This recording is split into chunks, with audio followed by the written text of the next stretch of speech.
Welcome to Blizzard Fire. We hope this video helps fire up your solution.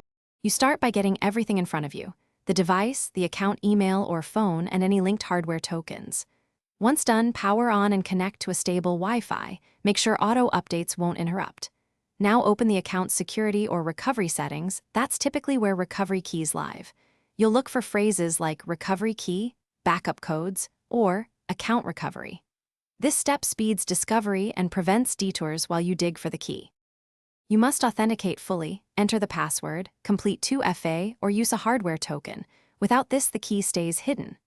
Once authenticated, navigate to the option labeled Show Recovery Key or Generate Recovery Key and follow prompts.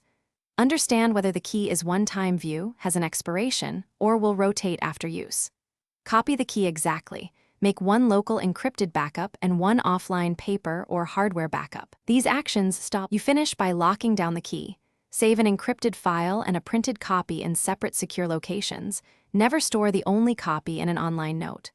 Once stored, test the key by performing a dry run recovery on a secondary device. This confirms the key and the steps. If you're blocked at any point, gather proof of identity and contact provider support, or use the official account recovery flow.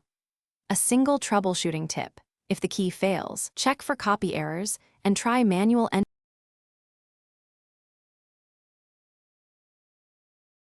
Thanks for watching. If you found this helpful, don't forget to like and subscribe.